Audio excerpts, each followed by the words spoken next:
Hello everyone and welcome back to my channel. আজকে আমাদের Italy ট্রিপের 4 নম্বর দিন, আর এখন আমরা রোম থেকে যাব পিসাতে। আমরা সকালবেলা বেরিয়ে গেছি, এই হচ্ছে আমাদের ট্রেন। এখন আমরা এই ট্রেন ধরে যাব পিসাতে, আর এখন হচ্ছে 7টাও বাজেনি, 6:57-তে আমাদের ট্রেন, আর এখনো 10 মিনিট বাকি আছে ট্রেন ছাড়তে। একদম সকাল সকাল আমরা হোটেল থেকে চেক আউট করে বেরিয়ে গেছি। আর রোমের হোটেলটা যেহেতু আমাদের এই স্টেশনের একদম পাশে ছিল, 2 মিনিট জাস্ট হেঁটেই চলে আসতে পেরেছি, খুব বেশি সময় লাগেনি। আর এখান থেকে পিসা যেতে আমাদের সময় লাগবে অলমোস্ট 3 ঘন্টা। এখন 6:57 বাজে, রোম থেকে এইমাত্র ট্রেন ছাড়লো, আর আমরা পিসা পৌঁছে যাব মোটামুটি 9:50 থেকে 52-র মধ্যে। ট্রেনে ওঠার কিছুক্ষণের মধ্যে এখান থেকে আমাদের কফি দিয়ে গেল, তবে এই কেকটা আমরা আলাদা ক্যাফেটেরিয়া থেকে পেয়েছি। এখানকার ক্যাফেটেরিয়ায় কোনো খাবার কিনলে এই কেকটার সাথে ফ্রি দেয়, তবে আলাদা করে এই কেকটা বিক্রি করে না। আসলে আগের বার ট্রেনে উঠে এই কেকটাকে এত ভালো লেগেছিল, শুধুমাত্র এই কেকটার জন্যই আমরা আজকে একটা বার্গার কিনলাম, যাতে এই কেকটা ফ্রি পাই। প্রায় 3 ঘন্টা জার্নি কমপ্লিট করে এখন আমরা পৌঁছে গেছি পিসাতে। আর এই ট্রেনের টিকিটের প্রাইস আমাদের পড়েছিল এক একজনের 22 ইউরো করে, মানে ভারতীয় টাকায় প্রায় 2000 টাকা। আমরা এখন লাগেজ ড্রপ করতে গেছিলাম। প্রত্যেকটা ব্যাগ, মানে আমাদের ছোট ছোট কেবিন লাগেজগুলো ছিল, এখানে কেবিন লাগেজ আর যত বড় লাগেজ হোক সেটা কোনো ম্যাটার করে না। প্রত্যেকটা ব্যাগ হচ্ছে 5 ইউরো করে নিল। সুদীপের একটা পিঠের ব্যাকপ্যাক ছিল, সেটাও আমরা রাখলাম, তার জন্যও 5 ইউরো। এখানে মেনলি হয় লকারের সাইজ থাকে, স্মল, মিডিয়াম, লার্জ, এক্সেল, যে যেরকম লকার নেবে সেই হিসাবে টাকা। কিন্তু এখানেই দেখলাম হচ্ছে একটা লোক ছিল, সে হাতে হাতে নিচ্ছে প্রত্যেকটা ব্যাগ 5 ইউরো। চলো বেরোই এখান থেকে, কিছু করার নেই। আমরা এখানে আজকে 3টে ব্যাগ জমা রাখলাম, তার জন্য 15 ইউরো, মানে মোটামুটি ভারতীয় টাকায় 1350 টাকা লেগে গেল। তো এখন আমরা পিসা স্টেশন থেকে বাইরে বেরিয়ে এখান থেকে বাস ধরবো, কারণ বাস ধরেই আজকে আমরা যাব যে লিনিন টাওয়ার অফ পিসার মেন অ্যাট্রাকশন, সেটা দেখতে।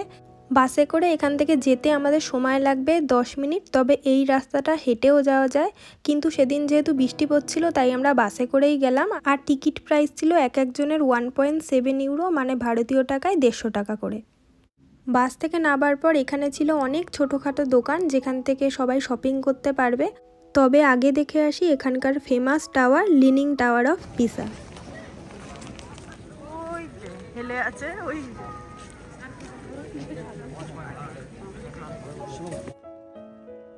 এই হেলানো টাওয়ারের কথা কম বেশি আমরা সবাই শুনেছি কিংবা বইয়ে পড়েছি। আসলে এটা একটা বেল টাওয়ার। এই টাওয়ারের ভিত কিছুটা দুর্বল থাকায় এটা 5 থেকে 5.5 ডিগ্রি মতো হেলে যায়, আর তার ফলেই দেখুন আজ এই জায়গাটা কত ফেমাস। এখানে 2টো চার্চ আছে, আর সেই চার্চে ঘন্টায় ঘন্টায় যে বেল বাজানো হয়, সেই বেল টাওয়ারই হলো পিসা টাওয়ার বা লিনিং টাওয়ার অফ পিসা। তো চলুন আগে সেই চার্চটাই ভিতর দিয়ে দেখে আসি।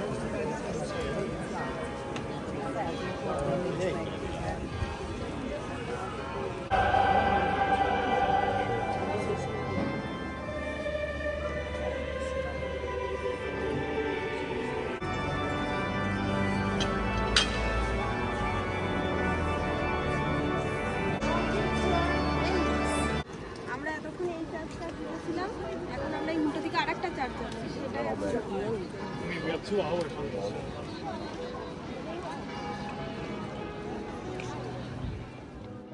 এখানে মেন দেখার জায়গা এই চার্চ দুটো হলেও সবাই কিন্তু প্রথমে এসে এই টাওয়ারের সাথেই পোজ দিয়ে ফটো তোলে। আমরাও এখানে এসে অনেক ফটো তুলেছি, আমি এই ভিডিওতে কিছু ফটো অ্যাটাচ করে দেব। তবে এখানে এই চার্চ দুটো আর এই টাওয়ারটা ছাড়া আলাদা করে কিছুই দেখার নেই। এই যে টাওয়ারটা দেখতে পাচ্ছেন, এখানে টিকিট কেটে উপরে ওঠা যায়, 20 ইউরো করে এক একজনের টিকিট নেয়, মানে মোটামুটি 1700-1800 টাকা ইন্ডিয়ান কারেন্সিতে। আমরা উঠিনি, কারণ এর ভিতরে ওই সিঁড়ি দিয়ে উঠে সেই সেম ভিউ পেতে হবে। আর আলাদা করে যেহেতু এই সিটিতে দেখার কিছু নেই, উপর থেকে এমন কিছু আহামরি ভিউ পাওয়া যাবে না এটা আমাদের মতে। তবে কেউ চাইলে এর উপরে উঠতেই পারেন, কিন্তু আজকে যেহেতু ওয়েদারটা একদমই ভালো না, এই টাওয়ারের উপরে উঠেই বা কী ভিউই পেতাম, তাই আমরা আর উঠিনি। বিল্ডিংটাতে হেলানো এই অ্যাঙ্গেল থেকে কিন্তু একদম বোঝা যাচ্ছে না। ওই যে আমরা ওই দিকটা ছিলাম, ওই দিক থেকেই বোঝা যাচ্ছিল, এই দিক থেকে পুরো সোজা লাগছে দেখতে। এইদিকেই হেলে আছে। হ্যাঁ হ্যাঁ হ্যাঁ, এই দিকেই হেলে আছে। তাই এই টাওয়ারটা কিন্তু ভীষণ পুরানো, যেহেতু মার্বেল পাথরের তৈরি হয়তো দেখে বোঝা যায় না। এটা ওপেন হয়েছিল 1372 সালে, মানে অনেক পুরানো। আর এই এরিয়াটা হচ্ছে সমুদ্রের আশেপাশে, এর কিছুটা দূর গিয়ে সমুদ্র আছে। আর সমুদ্রের আশেপাশের এরিয়ায় যেহেতু বালিমাটি থাকে, সেখানের ভিত অতটা শক্ত হয় না, সেই কারণেই কিন্তু টাওয়ারটা এরকম হেলে গেছে। প্রায় 1-1.5 ঘন্টা মতো আমরা এখানে ছিলাম। এখন এখান থেকে বেরিয়ে আবার বাসে করে আমরা যাব পিসা সেন্ট্রালে। সেখান থেকে ব্যাগগুলো কালেক্ট করে ওখান থেকে একটা ট্রেন ধরে আজকেই আমরা যাব ফ্লোরেন্সে। আর ফ্লোরেন্সেই আমাদের হোটেলও নেওয়া আছে। বাস আসার আগে এখান থেকেই আমরা টিকিটটা নিজেরাই কেটে নিলাম। আর আজকে আমরা রোম থেকে পিসা আসলাম এত সকালে আসার একটা কারণ হলো, সকালবেলা ওই একটাই ট্রেন থাকে যেটা রোম থেকে ডাইরেক্ট পিসা আসে। তারপর যতগুলো ট্রেন রোম থেকে ছাড়ে সেগুলো সব ফ্লোরেন্স যায়। তারপর ফ্লোরেন্স থেকে পিসা আলাদা আর একটা ট্রেন ধরে আসতে হয়। আমরা ওই ব্রেক জার্নিটা করতে চাইনি, তাই সকালবেলায় ওই ডাইরেক্ট ট্রেনটা ধরে পিসাতে চলে এসেছিলাম। বাসে করে আমরা পিসা সেন্ট্রাল স্টেশনে চলে এসেছি। এখন এখান থেকে ট্রেন ধরে আমরা সোজা চলে যাব ফ্লোরেন্সে। ফ্লোরেন্স আসার টিকিট আমরা পিসা সেন্ট্রাল স্টেশন থেকেই কাটলাম। এটা একটা রিজনাল ট্রেন। আর এই পিসা থেকে ফ্লোরেন্স আসার ট্রেনটা মোটামুটি আধ ঘন্টা ছাড়া ছাড়াই থাকে। আর ট্রেনে করে ফ্লোরেন্স আসতে আমাদের সময় লাগলো 50 মিনিট।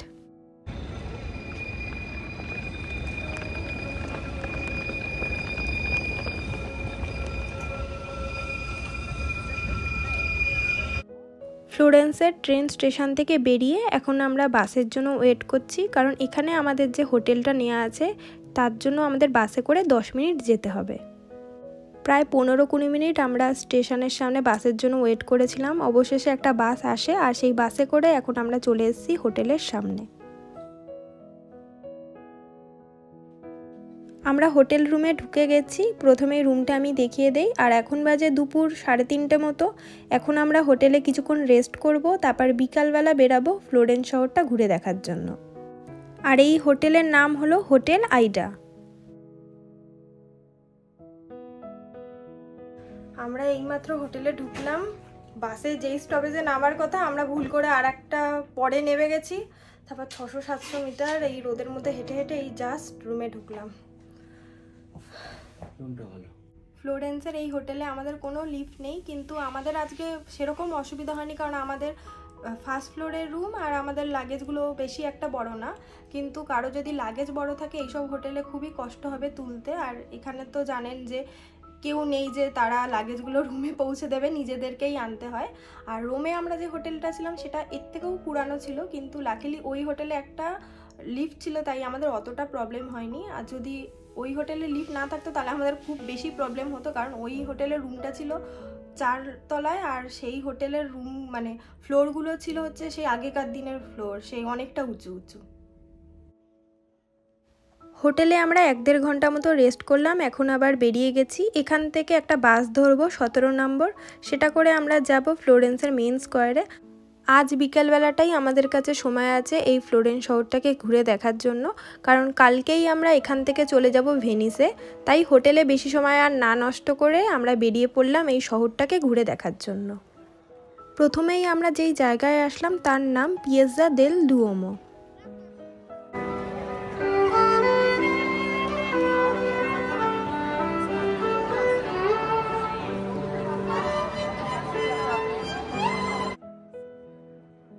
আমরা এখন দাঁড়িয়ে আছি ফ্লোরেন্স শহরের মেন অ্যাট্রাকশন এই চার্চের সামনে। আর এত অসাধারণ কাজ করা এই চার্চটার গায়ে, যেটা না বললেই নয়। সাদা মার্বেল পাথরের উপরে সবুজ দিয়ে যে কাজটা করা আছে সেটা অসাধারণ দেখতে লাগছে।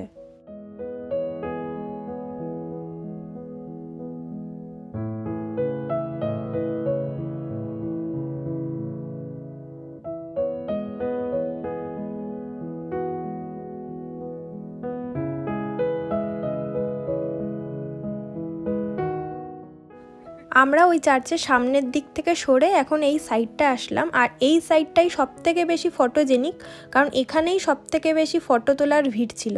আর কি অপূর্ব লাগছে এই দিক থেকে, দেখুন জায়গাটা।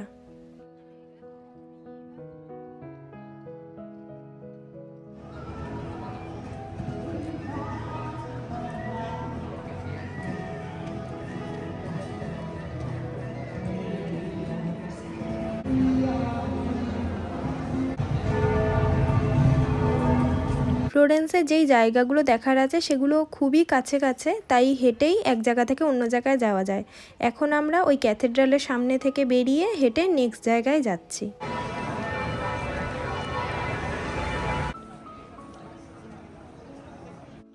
এখন আমরা পৌঁছেছি ফ্লোরেন্স শহরের একটা স্কোয়ারে। এই জায়গাটার নাম হলো পিয়েজ্জা দেল্লা সিগনোরিয়া। পিয়েজ্জা মানে স্কোয়ার, যেখানে মাঝখানে ফাঁকা একটা জায়গা আর চারিদিকে সুন্দর সুন্দর বিল্ডিং থাকে।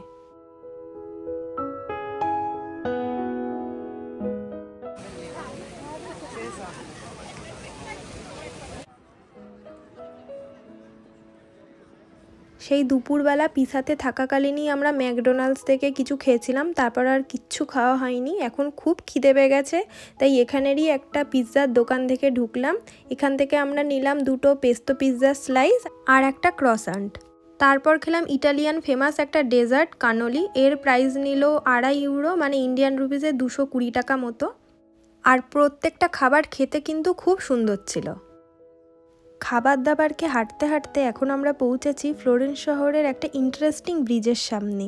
এই ব্রিজটাকে একটু ভালো মতো খেয়াল করলে দেখতে পারবেন এই ব্রিজের উপর বাড়ি ঘর আছে।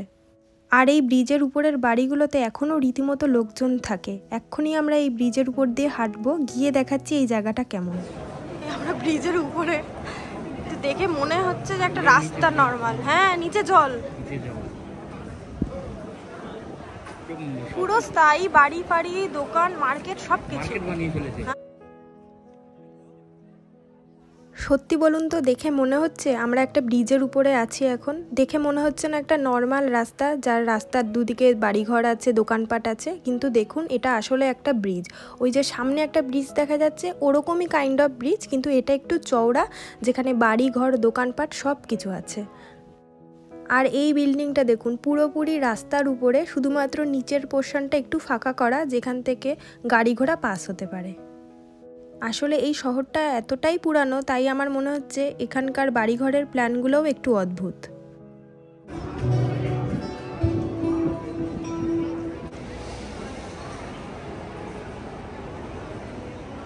এইটা নাকি একটা বাস স্টপ। শুধু এই যে একটা ডান্ডা মতো দাঁড় করিয়ে রেখেছে, আর এখানে বাসের নাম দেয়া।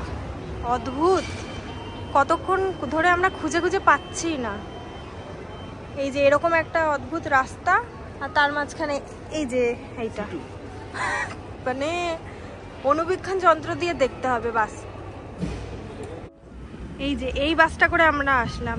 এই একদম ছোট্ট একটা বাস, পুরো দেখতে টাটা সুমোর মতো, আর ভিতরেও ওইটুকুই জায়গা। ফ্লোরেন্সে যা যা দেখাচ্ছিল সেগুলো দেখে আমরা এই ছোট্ট বাসটা করে আবার ফ্লোরেন্স স্টেশনের কাছে এসে পৌঁছেছি। এখান থেকে আমরা রাতের খাবার নেব। আমরা নিলাম চিকেন কারি আর রাইস। টোটাল দুজনের প্রাইস পড়লো 14 ইউরো, মানে ইন্ডিয়ান রুপিসে 1200 টাকা মতো। দামও এখানে রিজনেবল ছিল আর খাবারের টেস্টও ভালো ছিল। তাহলে আজকের ভিডিও আমি এখানেই শেষ করছি। কালকে আমরা যাব ভেনিসে, সেই ভিডিও নিয়ে খুব তাড়াতাড়ি আপনাদের সাথে দেখা হচ্ছে। ততক্ষণের জন্য টাটা।